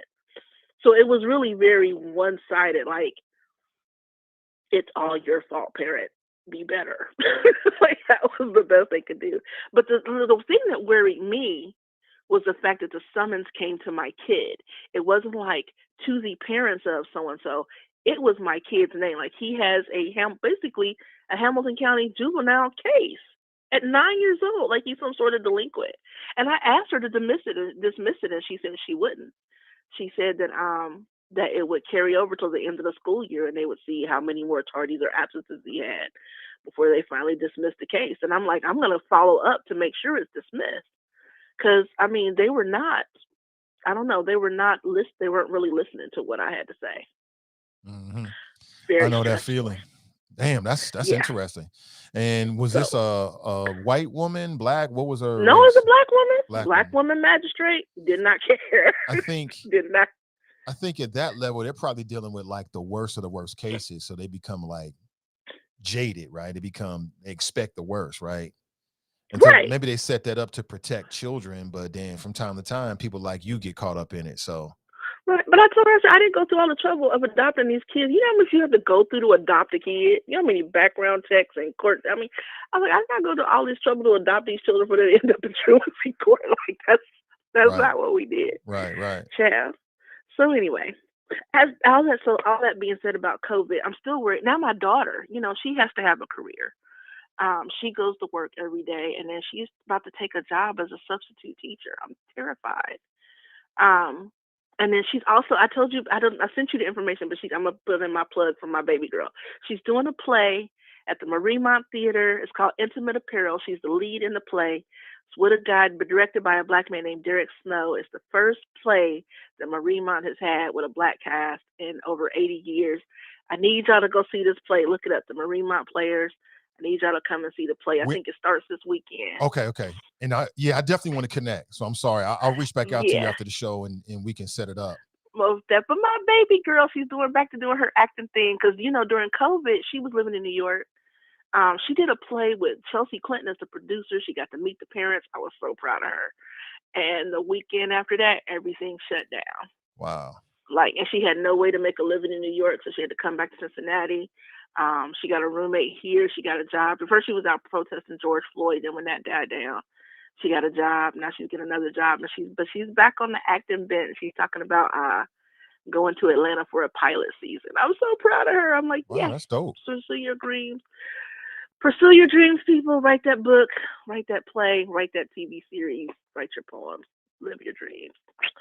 That's my sermon for today, Nate. And I'll see you out here on the internet. All right. Thanks for the call. It's always a pleasure. It's Deborah Nesbitt. And yeah, for sure, we're going to catch up. I definitely want to have that conversation. Choppers support choppers, most deaf. I'm a man of my word. Speaking of people, man, I was watching the Cotton Bowl and I saw James Troop. Anybody knows James Troop? That's a brother that lives in Cincinnati. He decided, you know what, I'm going to follow my dreams. And he moved to Los Angeles, I believe, to pursue acting. I'm watching the college football championship, the Cotton Bowl. There was like a T-Mobile or some type of cell phone commercial. I'm like, wait a minute. I recognize him. It was James Troop. So props to James Troop. We've been talking about having him come on and talk about his travels just to inspire people. But brother was like, look, I'm leaving the Natty. I'm going to follow my dreams. And to so far, it looks like he's walking in that right direction. Destroying YouTube channel, right? I think it's 2 E's or 2 Y's. There's 2 letters. One of those letters is 2. I think it's 2 E's. I think it is Destroying. And I think his first name is D or something like that, or that's what he goes by. AB was on a Hall of Fame track. AB is still a Hall of Famer. Then nobody should take that away from him. Do they still make people sign papers that says if something happens to you because of the vaccine, you can't sue? Can't remember. Susan writes, Antonio Brown shouldn't be fired, just like Aaron Rodgers didn't even lose his State Farm endorsement deal for lying, right? Tierra Powell writes, good morning, everybody. Good morning to you. Kamika writes, Antonio Brown had a tragic childhood with very little parental guidance. The NFL didn't create the monster, but they are enabling him to continue his antics unchecked. Well, they give him a platform. They give him millions of dollars. To some degree, that feeds the monster. You know what I'm saying? So I think they played a role in it, but people acting like it's the worst thing ever because he walked away from the damn team. I mean, the boy got problems. He got problems, so he gonna act up from time to time. He comes with territory. Jackie writes, Antonio made a rap song. It's really good, is it? I haven't heard it. Yes, right. He was rapping. I did see some videos. He ain't bad. He up there with the other AB, if not a little bit better. How much was Antonio getting paid by that team? Whatever his issues, you can't really compare it to a slave walking off a plantation. A lot of us wage slaves would like to get paid half of what the NFL players get paid. You're right about that. I think he was making about $6 million. Hold on, let me look it up. I think he was making $6 million this year.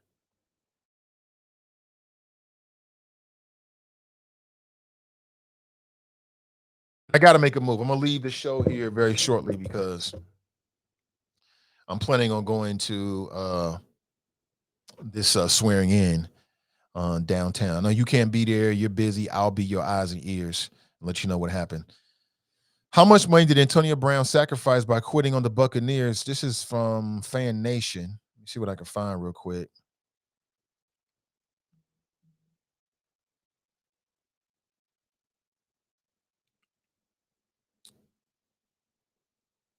Apparently, he was 8 receptions and 55 yards and 1 receiving touchdown short of a $999,999 worth of incentives for this year. So he could have got that in. He could have got that in. He can get that in 1 game. That's nothing for Antonio Brown. Trying to see So that's the incentives. And people have said that had to do with it. Like he wanted to go back in the game and make his money. They was like, I don't think so. What is this?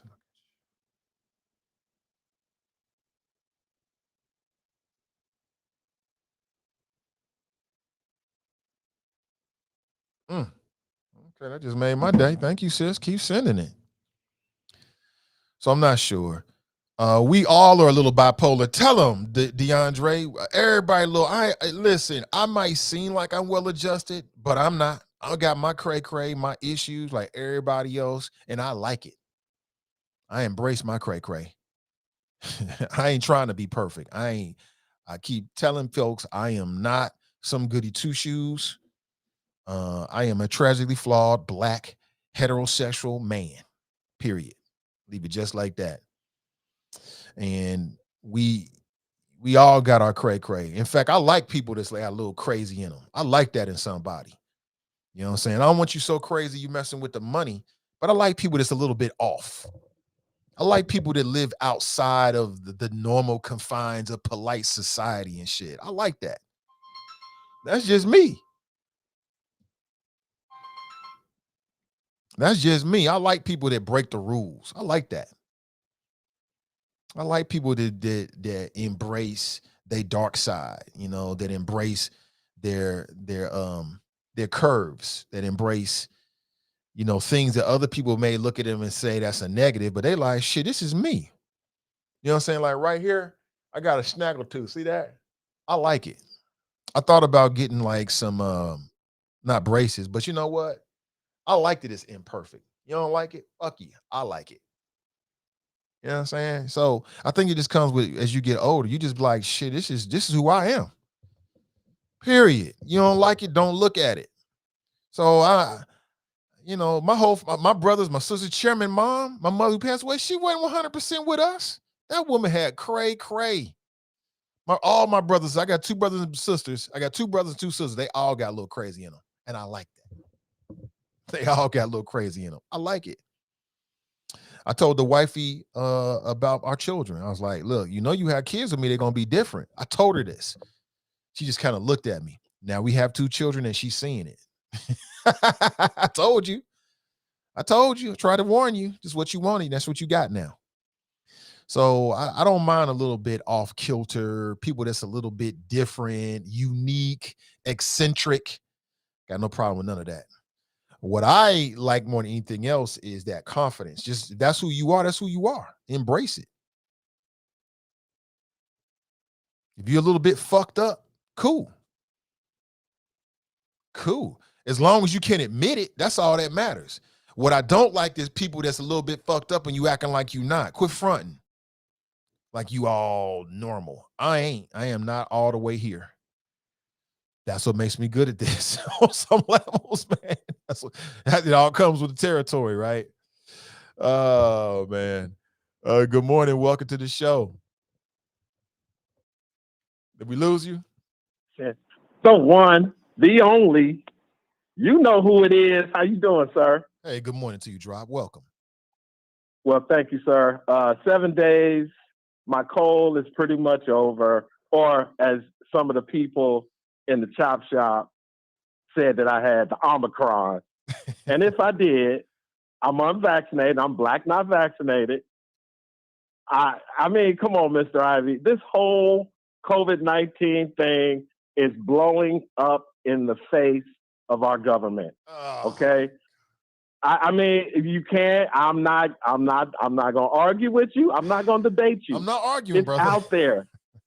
The people are starting to see through it. And I told you the longer they politicize this, because remember, I predicted that they wanted this to be around for the midterm elections because of the absentee ballots that they used during the 2020 pandemic. Okay. So all I got to say, because I know you said you're getting ready to get up out this piece, but Mr. Ivy, do you remember an NFL player named Josh Gordon? Yes. Wide receiver. Yeah. Do you Browns, know he had a problem with the weed? Yes. There you go. Yeah. And they also suggested that he had mental health issues as well, right. Just like AB. Do you know that he is currently on the roster of an NFL playoff team? Is he? Actually the second seed in the AFC right now. Did you know he's a wide receiver for the Kansas City Chiefs? No, I didn't know that. Yes. Did he play on Sunday? Ivy. Yeah, he played, but he had a couple of targets, but he also had a couple of drop balls. Oh, shit. That goes to show how much I was watching, huh? I ain't even realize. Well, I already know, Mr. Ivy, you're not a big NFL fan because of the take a knee for money, buy my shoes, Colin Kaepernick protest. So it's I not get just it. that, but that's a fact. It's not. I'm not into anything that don't pay me.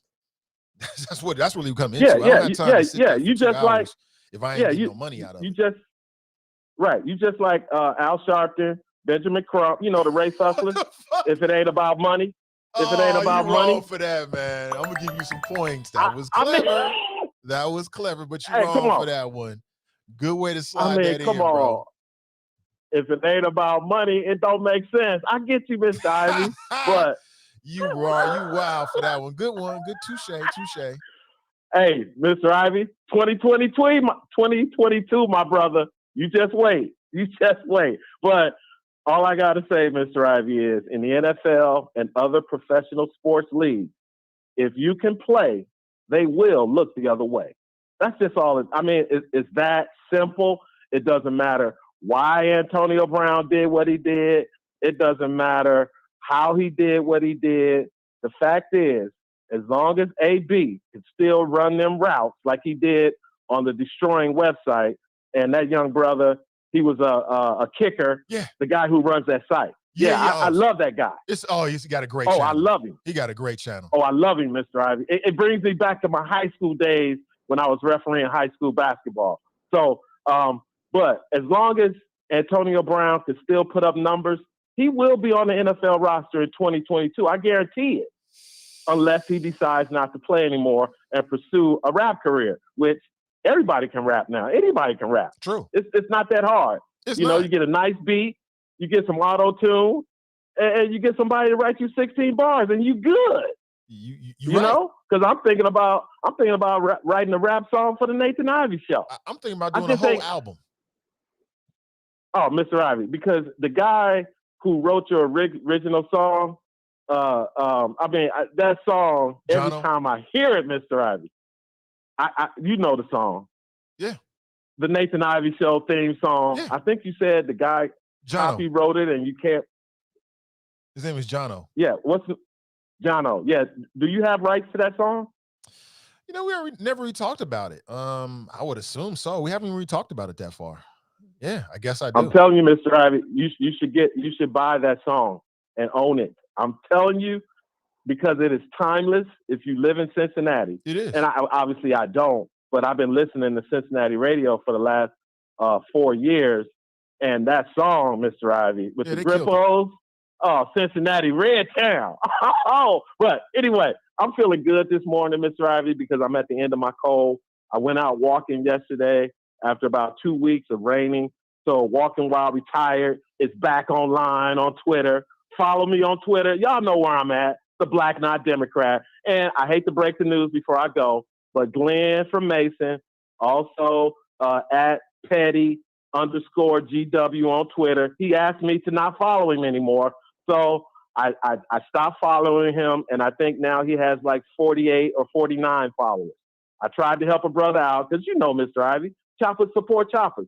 But he don't want me to follow him. I'm good. But I'm still going to be dropping that science on all the overseers, all the chaos agents, coming for you in 2022. Shopcar 52, science to anyone who wants to catch it. 2022, me before you. Chaos agents? What the fuck is he talking about? I don't know. So Glenn, y'all not Glenn told you not to follow him? Why? Leave Glenn alone. Leave Glenn alone. As we end the show, we've been talking about serious matters and school board and COVID and all this super heavy shit. But you know me, I talk about everything. And I came across some videos that are not related to the topic in any way whatsoever. These are completely different standalone conversations. And I may play some of it real quick before we roll out of here. It's a good way to end the show. It's a good way to end the show. Then I got some things to do, and then I plan on going down to the ceremony for the new mayor and also for city council. The mayor-elect Aftab Puraval is scheduled to be my guest tomorrow at 9 a.m. 9 a.m. So we are scheduled to have a conversation with soon to be sworn in new mayor Aftab Puraval. And so we can get first dibs at asking him questions about what his plans are. So if you have any questions for Avtab Puraval, or if some questions come up within the next 24 hours, then perhaps send them to me, and then perhaps we can mix them in tomorrow. That's tomorrow morning at 9 a.m. Okay. Deborah writes, a bird in the gilded cage is still in the cage. Absolutely. Absolutely. 6.5 million with the Buccaneers. It's a nice little Nate's pronouns, he, him, his. Right, those are my pronouns. Brian writes, he didn't want to go back in the so-called inquiry research people. The domestic point, we have to hold people accountable for their actions. Why is it that copper-colored people continue to believe that people that has been trying to take us forever say? Okay. Game changers. Not sure what that means. Graston writes, why the city asking for proof of vaccination negative COVID test with inauguration is outside? Dumb AF. Are they still asking for that? I mean, I've got it, obviously. But I know why they were doing it indoors. I was talking with the wifey about it. I was like, I don't know if they're going to ask for that as well. But if they do, they do. I'll be prepared for it just to make sure. Because I ain't trying to get COVID from none of you folks out here. All right. I ain't got no problem with it. Brian writes, he didn't want to go back in the game because of an injury per his head coach and staff. They advised him to fit back in or just leave, so he chose the lesser. Is that right? Variant, not black. He's lying again, Nate. Is that right? Josh Gordon was on the field last week against the Bengals. Looked like he gained weight. Oh, he was a hell of an athlete. Just the eyeball test, he was a hell of an athlete. Like, some people are just born to do certain things. And some of these athletes, you can just tell they were just born to play these sports. You know what I'm saying? They're just born to do it. You know, sometimes when you get somebody that was just born to do something and they doing, it's the same thing with any creative. You got a lot of creatives that are doing what they were born to do, and you can tell because what they doing is beautiful. It's beautiful. You know what I'm saying? You know, when you're just born to do something, you have like an innate talent and you're actually doing that. That's what I would wish for my children.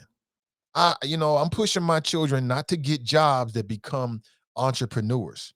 My daughter, she acts like she hates it, but when she get older, she's going to appreciate it. And I'm searching real hard to find something that I can, help my kids grow in. I think I found something.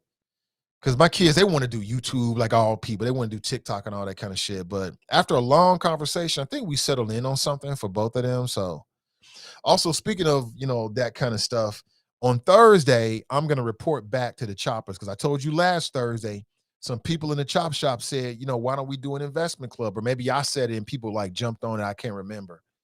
And I told you, give me a week and I'll report back to you a few ideas. And if you want to do that, you can be a part of it. It can be something that can be a special to what we're doing here, but also can be something that can be a very serious investment. Like, I don't have time to waste on anything. And if it's not going to be something that we and I can't get something out of, I can't spend my time on it. And so that's why I had the correct drop. And sometimes Fame says the same thing. You don't like sports. I love sports. I just don't have time to spend 2 hours watching other people make money. I can't do that. I be sitting there like, I got to work out or something. So that's what I do. Typically when I'm watching sports, I'm doing something else at the same time so I can get paid, whether it be money or my body or my mind or something. I just can't do that at these days and times and shit. I'm like a snob with my time these days. If it's not something that's worth it, I can't put no time into it, man. I only got about 25, maybe 25 years left as a human being. I want to spend every second doing exactly what I want to do. Every damn second. So I love to see athletes. I can even get into some soccer. I'm not against soccer. Any kind of athlete I can get into it, especially if you got a hometown element, because I'm always a homer, always rooting for the Cincinnati team no matter what. But 2 hours, shit, I can't do it. If the Bengals went to the Super Bowl, I wouldn't watch the entire game. It'd be on, but I'd be doing other shit because I'm not getting paid. I'm not getting no money out of it. I got to do some sit-ups or something. Watching all these dudes, these athletes in the best shape of their life. I'm sitting at home with a burger in my hand and some damn beer. I can't do that no more, man. Hate to be a snob, but that's just where I'm at with it. Black Russia writes, I'm not getting the booster. Okay. Okay, B, don't get the booster then. 2 shots of Pfizer is all they're going to get me to do. I'm seriously considering getting the booster. I'm 80% there with the booster for personal reasons. So once I get it, I'll tell you what happens. I'll tell you how I feel and if anything happens. Brenda writes, good morning. Cleopatra Jones writes, grand risings. Nathan Ivy and the Choppers. Hey, good morning to you, everybody. Thank you for being here. Ray writes, Ted Cruz said that if they win the White House, they're going to impeach Biden. It's like they have their own theater and production going on in the conservative world. It's like a whole multiverse. They have their own universe, their own sense of gravity, their own periodic table. You know what I'm saying? And their own laws of physics. It's not the same as ours, but it's kind of similar, but it's different. If that's what they want to do, sell out live. I don't know what that means. Bucks writes, Graston writes, Bucks haven't even cut Brown yet. Y'all do know that, right? Question mark. They're trying to win. Arians got ahead of his skis. I think there's an I in there, but I think you're right. He might have got. Antonio Brown is one of the best athletes in the NFL, period. He's a difference maker. They're not going to win a championship or go deep in the playoffs without him. And that's the reason why he's acting like that. And if you watch Skip and Shannon, and I do watch some of the sports shows because I can hear about sports, and I feel the same way about that. I can't watch anything these days for more than like 20 minutes straight. It's my adult HDHD or HDAA or HDHH. I can't remember what the acronym stands for. Charles writes, drop, you are too old to be that goofy. What? What? Daffy drop? Let me rack myself. You can't rack yourself. Drop is quadruple bipolar. What? Quadruple polar? I don't know what that means.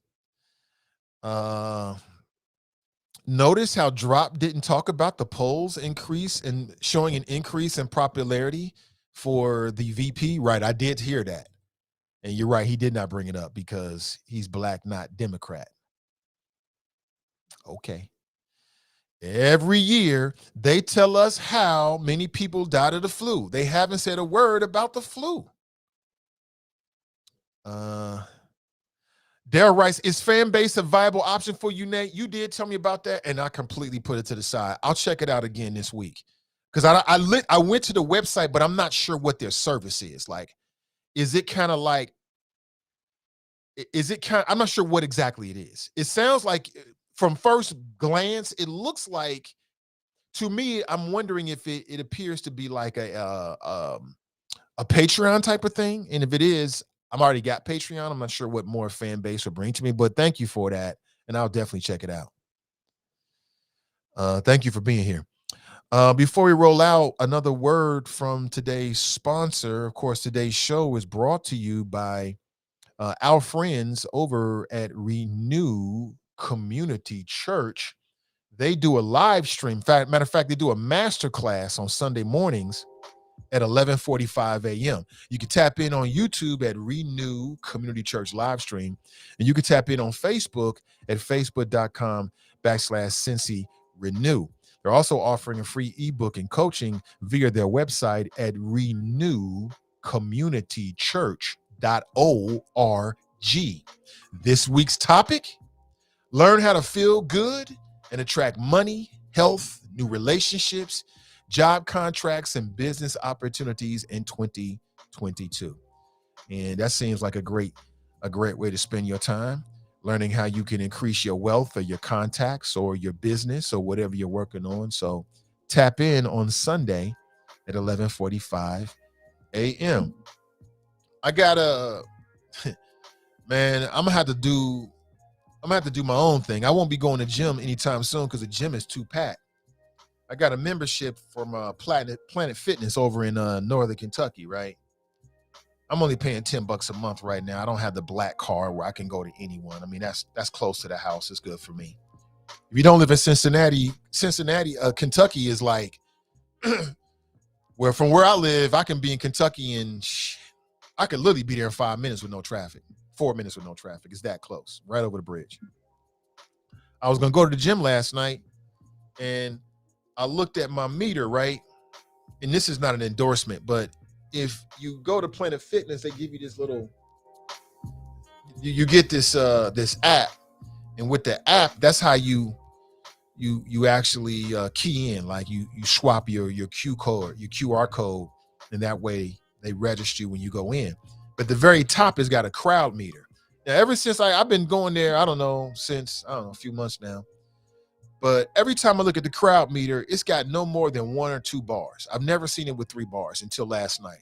Man, it was like half filled. I was like, shit, I ain't going to no damn gym. Thank you. What a wonderful idea. All restaurants and bars should have an app where you can see how thick the crowd is. That should be like a new thing, because with COVID, which is never going away, we'll deal with what's after Omicron, whatever the next word is after Omicron. COVID's never going away. But for people like me that's a little bit COVID sensitive, having a crowd meter, I can look at the app and I can tell how thick it is inside the establishment. Oh my God, that's so helpful, because I'd have been stuck yesterday. Listen, have an excellent rest of your day. I really appreciate you. Remember our motto: winners focus on winning, losers focus on winners. Stay focused and stay winning, and we'll talk real soon. I'll be with you tomorrow morning, bright and early at 7 a.m. Until next time, take care of yourself, and I'm out.